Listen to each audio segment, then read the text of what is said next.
es la que debe encargarse de la defensa, de la lucha de los intereses de la clase jurídica. Sí, partiendo del hecho de que el colegio no es una institución sindical, sino una institución gremial. Eh, a la luz de esta situación, ¿cuál es la perspectiva que tiene usted, que tiene su y para acceder a la presidencia de Adoma y la posición de, de usted como candidato presidencial en relación a los problemas que han estado padeciendo los abogados en la República Dominicana? Mira, muy buena pregunta. Yo soy de los que pienso que la esencia de todo gremio profesional debe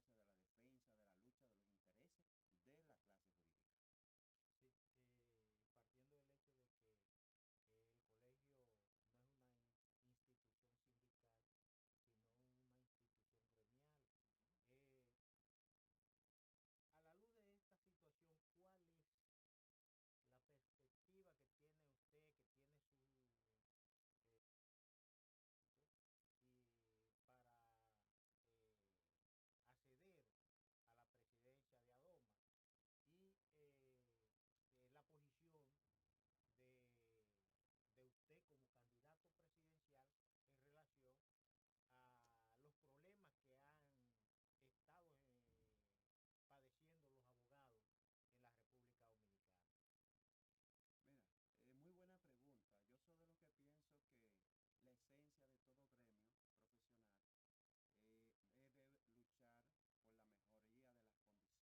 por la mejoría de las condiciones de sus asociados. Y por lo tanto, en ese sentido, tenemos una clase jurídica en la actualidad desposeída. ¿Por qué? Porque hay una parte de la clase jurídica que trabaja en el sector público como servidores públicos, hay otra parte que están como servidores de manera privada que han emprendido esos proyectos, pero lamentablemente hay una clase que es muy amplia de la clase jurídica que no tiene, por ser profesional liberal independiente, no tiene esas herramientas económicas para poderle hacer frente a algunos problemas fundamentales de su subsistencia. Por ejemplo, gráficamente, ustedes vieron, por ejemplo, en este periodo de la parte de la pandemia que se cerró el país, había profesionales naturalmente como los abogados que viven del ejercicio profesional.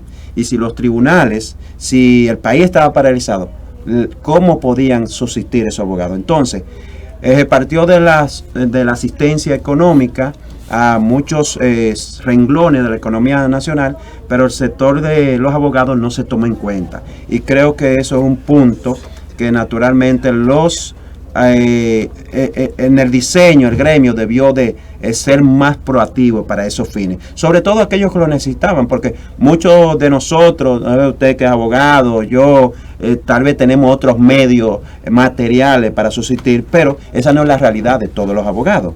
Esa es la realidad sociocultural del abogado. Ahora bien, con la otra pregunta sobre la posibilidad de la candidatura, lo primero es establecer que nosotros somos producto de un proceso interno de un partido político, en este caso el partido del PRM, habían 6 candidatos aspirando a dirigir la asociación y sabiamente el partido y el frente de abogados a nivel nacional, así como los frentes sectoriales, decidieron someterlo a un pleno. Y ese pleno de los 6 candidatos, un servidor resultó el ganador. Vamos a decir, uno dice en términos ganador, pero todos salimos fortalecidos. Y pasado el proceso, todos estamos integrados en la misma boleta, porque es una boleta que se presenta de una directiva nacional y en la misma proporción de votos que sacó cada uno de los candidatos están integrados. O sea, no hay ninguno que esté fuera de la boleta, porque eso fue un compromiso que asumimos todos. Y a partir de asumir, en el caso de que así lo fuere, de asumir la presidencia, ¿qué ustedes le plantean a los abogados dominicanos que están en una situación, mucho en situaciones difíciles? Sumamente difíciles. Usted acaba de decir el problema de la pandemia, y cierto, con la virtualidad aquella, afectó de manera extraordinaria el ejercicio, no el ejercicio, sino los recursos que por el ejercicio debían obtener los abogados dominicanos. Sí, son 2 elementos, porque uno es el cierre del país, la paralización, y si tú no tienes trabajo, no tienes captación de recursos. Y el otro elemento es que producto de la misma pandemia, los abogados no solamente no estaban sin trabajo, sino que como la economía ha ido recuperándose lentamente, ha pernotado a través del tiempo esa dificultad. Yo tengo casos de situaciones de colegas, abogados, amigos, que en condiciones de salud, con problemas de salud, han tenido muchas dificultades para enfrentarse a esa situación. Por ejemplo, yo te menciono gente padeciendo de diálisis, que no tienen un seguro médico, y a propósito de eso, de seguro médico, uno de nuestras propuestas de campaña establecimos y tenemos pendiente es ver dentro de esa clase jurídica todos aquellos abogados que necesiten y requieren un seguro médico para nosotros establecer con estrategia una alianza con el sector público y el sector privado para garantizar de que esos abogados tengan mínimamente ese servicio de salud con un seguro de médico. Eso es una de las propuestas de campaña. Como parte de su bandera de propuesta, usted habla de la creación de una escuela, de la escuela profesional de ADOMA, y también habla de la creación de filiales. ¿Cuántas filiales tiene actualmente la asociación y en qué consiste esa escuela de capacitación que usted plantea o propone, y con cuáles recursos tiene y qué posibilidad y perspectiva de que eso se haga realidad? Bueno, muy buena pregunta, porque forman parte de nuestras propuestas de campaña. Miren, todo profesional necesita estar actualizado. Todo profesional necesita para poder responder y tener la competencia, destreza, tener la capacitación necesaria para esos fines. Entonces, con la escuela nosotros vamos a programar toda una plantilla de docentes, de articulación de programas para, producto a las necesidades que nosotros veamos que los abogados tengan esa deficiencia, puedan naturalmente acceder al programa de capacitación, diplomado, conferencia, y por lo tanto para que se mantengan actualizados sobre temas de mucha relevancia dentro de su ejercicio profesional. ¿Por qué? Porque todos nosotros sabemos que uno se gradúa de una universidad, sale con la teoría, pero a veces no tiene las condiciones de la práctica. Entonces, una escuela no solamente de la parte teórica, sino esa escuela se va a establecer la parte práctica para, con la guía y la orientación del personal docente y los técnicos, entonces ir insertando esos profesionales que tengan las competencias necesarias.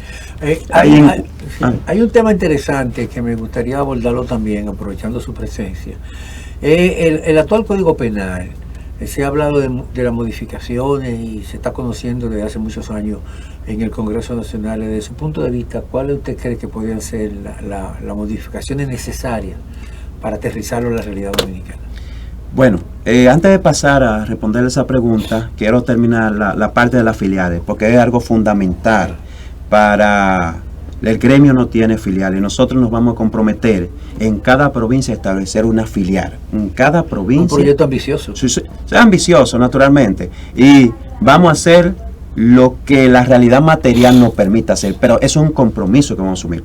Decirte que este proceso electoral, para todos los abogados poder votar, tienen que venir a Santo Domingo. O sea que es una logística para uno materializar para esos fines. Entonces, con las filiales, nosotros vamos a provocar que para las próximas elecciones, y es un compromiso que hago ante la clase jurídica, y lo reitero en los espacios, en los diálogos, que para las próximas elecciones de la Asociación Dominicana de Abogados ADOMA, nosotros vamos a celebrar las elecciones en cada territorio, con las filiales de cada territorio. Entonces, pasando a responder la pregunta sobre nuestra visión sobre el Código Penal, yo pienso que la propuesta que hay en el Congreso, que está a ley de aprobación, que ustedes saben el tema que nos ha traído mayor dificultad para sacar ese código, es el código que responde a la realidad de este momento. Es el código que responde a las necesidades de la sociedad, porque no es posible que ciertas características de tipificaciones se mantengan todavía con un código de hace 200 años atrás. Por lo tanto, lo que se ha venido es haciendo enmiendas, promoviendo leyes para tratar de tipificar ciertos delitos o crímenes. Yo pienso que dentro del código que establece el cúmulo de pena es necesario, porque ustedes bien saben como profesionales, si por el mismo hecho la tipificación del crimen tiene entre un renglón 10 a 30 años, pero vamos a ver la gravedad, el cúmulo, porque como existe en otras sociedades, y eso es fundamental. Por lo tanto, creo que esa es una visión más integradora y moderna del código. Que no se ha aprobado por el tema de la dificultad, ustedes saben bien que lo maneja la sociedad de las 3 causales, pero yo creo que ese código es necesario, la sociedad lo requiere. Hace tiempo que debió aprobarse, que el Congreso debió, pero los intereses particulares de sectores ha impedido hace más de 20 años de que hoy contáramos o contemos con un código que realmente se adapte a la realidad que vive la sociedad dominicana. Mira, hay una situación, una cosa es ADOMA y otra cosa es el Colegio de Abogados de la República Dominicana. Vista la situación, ustedes no tienen los suficientes recursos porque los recursos los manejan desde desde los impuestos que se pagan, lo maneja el Colegio de Abogados, no ADOMA. Ante esa situación, ¿qué se plantea el equipo que usted encabeza para garantizar que los recursos lleguen a ADOMA y que esos recursos se traduzcan en beneficio para los abogados, sobre todas las cosas en la formación, y la otra parte en los aspectos ya meramente de salud que afecta a los abogados dominicanos? Muy buena pregunta, porque como bien hace la radiografía de cómo se administran los recursos, ADOMA no administra recursos. El Colegio de Abogados lo administra porque es por ley la que le corresponde. Ahora bien, esa misma ley del Colegio de Abogados establece que debe fomentar, fortalecer y proteger las asociaciones de abogados. Por lo tanto, yo creo y entiendo que esos recursos deben ser redistribuidos, que vayan directamente a la clase jurídica, y que con la canalización de la Asociación Dominicana de Abogados y las diferentes asociaciones de abogados que existen en el país, como están establecidas, que a veces son hasta más fuertes esas asociaciones que las propias seccionales del Colegio de Abogados. Entonces, yo pienso que es un asunto de cumplir la ley, es un asunto de transparentar los fondos que van al Colegio de Abogados, que lamentablemente lo que se ha visto los últimos años es una lucha de intereses, pero no una lucha de intereses por defender la clase jurídica, sino una lucha de intereses para ver cómo se reparten, lamentablemente, ver cómo se reparten el dinero que llega al colegio. Entonces, creo que debemos desde la parte ser más proactivos en cuanto a la fiscalización y distribución de esos recursos. No es posible que ahí pasen expresidentes y estén ganando exorbitantemente una suma de 200,000, 300,000 pesos del recurso que le corresponde a usted, que no corresponde a mí. ¿Tienen salarios? Salarios. No es voluntario. Se supone que debe ser voluntario, una labor altruista, pero eso es lamentable y grave en esta sociedad, porque son gremios que están para la lucha, defensa de los intereses de los abogados, de la clase jurídica como tal. Bueno, una distorsión enorme eso. Hay un tema también, usted habló ahorita del Código Penal, pero hay una discusión ahora que se está conociendo, la modificación del Código Laboral.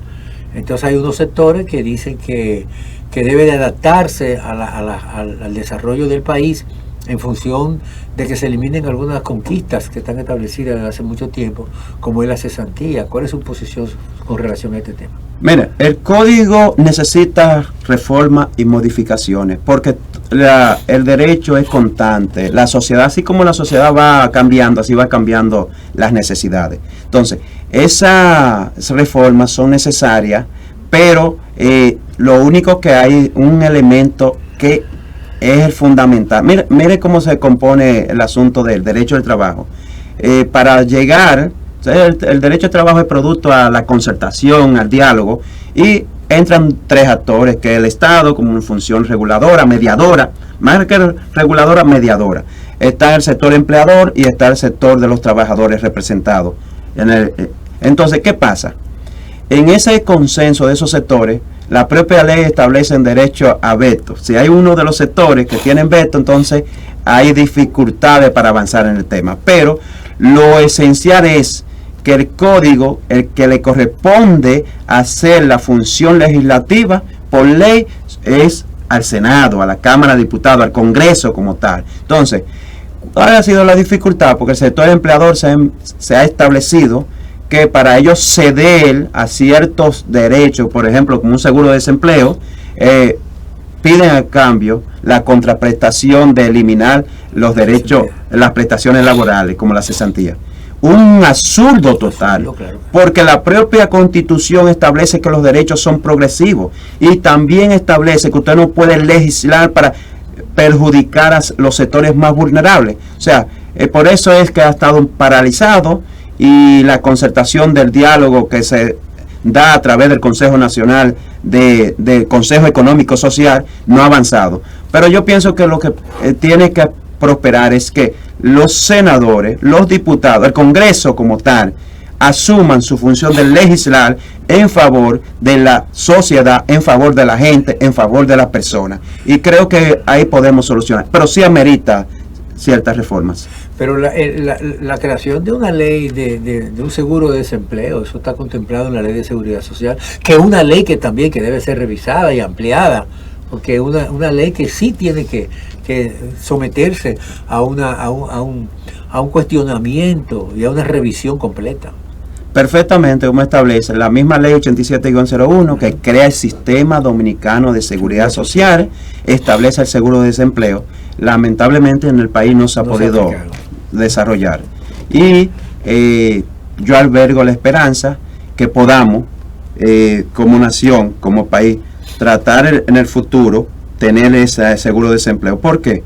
Porque también no se ha llevado ese punto, producto de la misma realidad sociopolítica, sociocultural, socioeconómica, porque las mismas situaciones de dificultades de la economía no ha permitido, porque también hay un tema, vamos a ver con la parte también de quién va a financiar ese fondo, que yo entiendo que debe estar, pero tiene que haber una articulación de alianza, sector privado, la clase empleadora, y sector gubernamental. O sea, tiene que haber esa alianza para poderse producir eso. Sí, mira, hay una situación. El problema no es el problema del seguro de desempleo. Eso no es. El problema de los empresarios o los empleadores, el nuevo término acuñado a la luz de la aprobación de la ley, del código por el cual nos estamos rigiendo hoy, es el problema de la cesantía. Ellos dicen que si pagan una seguridad social, le pagan a la tesorería de la TCS, entonces ellos no pueden pagar una cesantía al trabajador. Pero ¿qué ocurre? Que una cosa es la cesantía y otra cosa es el pago de los derechos que establece la ley de seguridad social. Entonces, ante esa situación, ese es el principal escollo entre los empleadores, que son los que se resisten y tienen el interés de desconocer los derechos adquiridos de los empleados. ¿Usted cree que, dado esta situación, y hay una parte importante que es el gobierno, a través del Ministerio de Trabajo, haya posibilidad de que en este año sea introducido en la modificación del Código de Trabajo y aprobado, sobre toda la cosa, el partido de gobierno que tiene mayoría en el Congreso Nacional, pero que también obedece a los intereses particulares de los empresarios? Bueno, muy buena pregunta. Mire cuál es el problema. Hay que estar claro en la parte de un trabajador dentro de una empresa. Existen dos tipos de prestaciones diferentes. Bueno, existen las prestaciones laborales que son muy diferentes a los derechos adquiridos. Los derechos adquiridos no se pierden. Entonces, pero sí las prestaciones laborales tiene mayor dimensión por el asunto de la cesantía, que ahí es que el sector empresarial ha empujado para tratar de negociar a cambio del seguro de desempleo. Yo soy de lo que entiendo que el problema hay que verlo y focalizarlo de diferentes ópticas. Primero hay que ver la clasificación de renglón de las empresas, porque no es lo mismo una empresa, por ejemplo, para no hacer promoción, una empresa, un emporio de esto que ustedes tenemos en el país, que año tras año, incluso las mismas instituciones bancarias, reportan grandes ganancias. Pero tenemos empresas, las medianas empresas, por ejemplo, producto de eso, una empresa como de esta naturaleza, donde estamos, este canal, ¿me entiendes? Que es un asunto, por eso tiene que haber un equilibrio de aporte también al sector estatal, porque no tienen las condiciones materiales solamente de subsistir y mantenerlo abierto. Y qué es lo que uno entiende, los pequeños empresarios que inician con un proyecto, también hay que buscar mecanismos, porque si tú le aplicas el mismo renglón de esas grandes empresas, que como un banco del país, o de esas casas licoreras que producen de rones, o sea, no es lo mismo. Entonces, el gran sector industrial también, que en un momento determinado ha tenido cierto auge. Tú tienes también el servicio de la economía de servicios, los hoteles. Entonces, hay que buscar un punto de equilibrio para esos fines. Pero sí yo entiendo que debe de haber esencial legislar para que haya mayor equilibrio de la distribución de la riqueza. ¿Por qué? Porque en esta sociedad lo que tenemos que lamentablemente los empresarios cada día son más ricos y los trabajadores más pobres.